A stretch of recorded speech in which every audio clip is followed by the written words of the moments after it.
Man, I heard something this morning and I was like, whoa. Okay, that's news.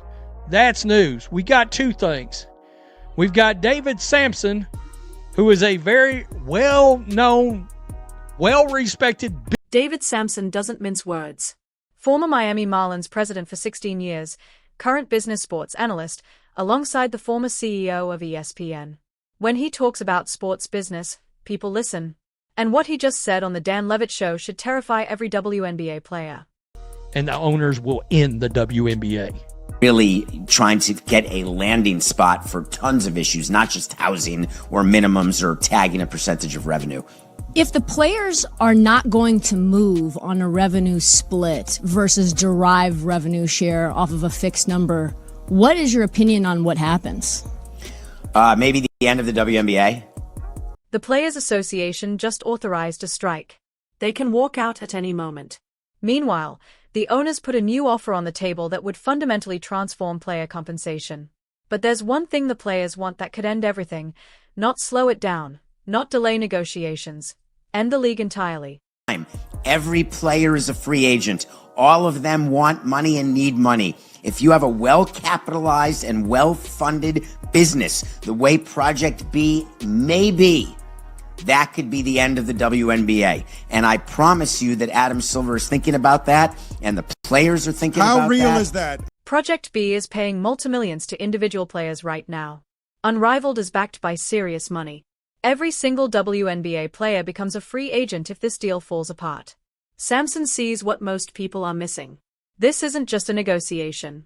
It's a moment when a competing league could swoop in and poach an entire player pool. The timing couldn't be more dangerous.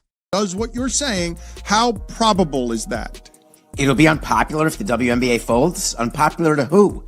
To the large majority of the... I'm not sure I understand what you're saying. Okay, we're just going to stop it right there. He's got a great point.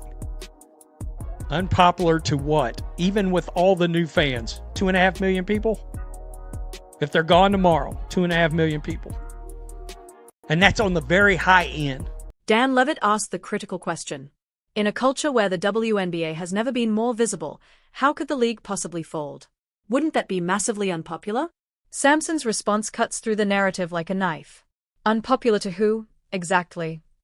Even at peak viewership, we're talking about a specific audience size. The league has never turned a profit in its entire existence. Popularity and financial viability are two completely different things. Latest offer. All right, from the league. The league's most recent offer would guarantee a maximum base salary of $1 million in 2026 that could reach $1.3 million through revenue sharing. That's up from the current $249,000 and could grow to nearly $2 million over the life of... Look at the actual offer on the table right now. Maximum base salary jumps from $249,000 to $1 million in the first year. That could reach $1.3 million through their revenue sharing structure. By the final year of this agreement, max players hit nearly $2 million. The minimum salary would be $250,000, more than double the current average. This isn't a minor adjustment. This is a complete restructuring of compensation. Not going to happen. He said, Adam Silver, that's not going to happen. And if that's what the league want, the players want, the WNBA is over. It's finished. They will not get that. They will not get it because it's not financially viable. You just fold the league because the league's not going to make it then, and everybody moves on to whatever other league they want. But here's where it gets complicated. There are two different types of revenue sharing on the table, and the distinction matters more than anything else in these negotiations. The players want NBA-style revenue sharing, a fixed percentage of all league revenue, regardless of profitability. Adam Silver has already said that's not happening. The owners are offering performance-based revenue sharing. If the league turns a profit, players get additional compensation based on specific criteria. Those are fundamentally different business models. This be the end. Because the NBA owners, aka the WNBA owners, and Adam Silver not going to play this game with the WNBA. And you heard him. He was like, the players are going to cave on this. And maybe this, perceived move for a strike is like, oh, look at us. We're really strong. We really tried, but we're going to go ahead and take this deal. You know, because they ain't got a choice but to take the deal. Sampson's analysis reveals the strategic mistake the players made. They declared this is their moment. They put enormous pressure on themselves to extract maximum concessions in a single negotiation. That's not how successful unions operate. You make incremental gains across multiple agreements. You build trust. You let the business prove its new revenue model actually works. Instead, the players are demanding everything right now from a league that has never put a single dollar of profit in an owner's pocket. The owners want to be paid back for decades of losses before they agree to share future profits. That's not unreasonable from a business perspective. Anymore, and now I just never consume it. I didn't even know they were still talking actual sports on there. Tell me what you think. Peace. I'm out. Till next time. The host used to consume the Dan Levitt Show daily for years. Then 2020 happened, and the show shifted heavily into political commentary. He stopped watching entirely. He didn't even know they still covered actual sports analysis until this clip appeared. That's how far the show had drifted from its original format. But this particular segment is pure business analysis. No politics, just cold financial reality. The biggest thing they did wrong, they said this is their moment. And so they've put a lot of pressure on themselves to make huge changes in the collective bargaining agreement because this is their moment.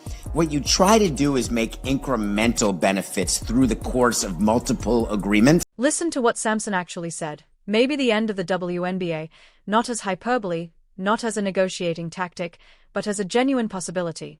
If the players refuse to move off their revenue-sharing demand, the NBA owners who control the WNBA aren't going to play this game. They've subsidized losses for 27 years. The new media rights deal finally offers a path to profitability, and the players want to lock in a compensation structure that could make profitability impossible before the owners see a single return on their investment. So, let's talk about what actually happens if this falls apart, because the implications go way beyond a failed negotiation. The WNBA has operated at a loss since its founding. Every single season, the NBA has covered those losses as part of their broader mission to grow women's basketball. That's not charity, it's investment. But every investment has a breaking point where you cut your losses. Right now, the league finally has a media rights package that could change the financial equation. Viewership peaked with Caitlin Clark's rookie season. Sponsorship interest is higher than ever. The business fundamentals are improving, but improving fundamentals don't mean automatic profitability. The league still needs to prove it can actually turn revenue into profit. That means controlling costs while revenue grows. That means the owners need to see actual returns before they commit to sharing revenue that doesn't exist yet. The players are asking the owners to share profits before those profits materialize. From a business perspective, that's asking investors to give up their return before they've been paid back their initial investment. No rational business operates that way. Here's what the players might not fully understand. The NBA owners don't need the WNBA. They want it to succeed. They've invested in it. But if the financial model becomes unsustainable, they'll shut it down and move on. They have other businesses, other investments, other priorities. The players, on the other hand, need the WNBA to exist. Yes, overseas leagues pay well. Yes, Unrivaled and Project B offer alternatives. But the WNBA is the premier women's basketball league in the world. It's the platform that creates the visibility that makes those other opportunities possible. If the WNBA folds, some stars will land on their feet. The Caitlin Clarks and Angel Reeses will find opportunities. But what about the mid-tier players? What about the rookies trying to establish themselves? What about the infrastructure of women's basketball in America? Sampson mentioned that every player becomes a free agent if this falls apart. That sounds like opportunity, but it's also chaos. A competing league might sign the top 20 players. What happens to everyone else? Where do they go? What happens to the development pipeline? What happens to the college players who dreamed of playing professionally? The players have leverage right now because the league is visible. But visibility doesn't equal financial leverage when the business has never made money. The owners have the ultimate leverage. They can walk away. They've lost money for nearly 3 decades. They don't have to keep losing it. This is why Sampson predicts the players will cave. Not because they are weak, not because their demands are unreasonable in principle, but because the alternative is worse. Taking a deal that triples the maximum salary and doubles the minimum is better than having no league at all. The players declared this is their moment. But maybe their moment isn't about extracting maximum concessions right now. Maybe their moment is about securing significant gains, letting the league prove its profitability, and then negotiating from a position of actual financial strength in 3 years, when the owners have money in their pockets. Because here's the uncomfortable truth nobody wants to say out loud. If the league folds because the players demanded too much too soon, they won't be remembered as heroes who stood up for their worth. They'll be remembered as the players who killed the WNBA by overplaying their hand. Do the players take this deal and build toward the future, or do they hold out for everything and risk losing it all? Drop your take in the comments and hit subscribe, because this situation is about to get a lot more intense.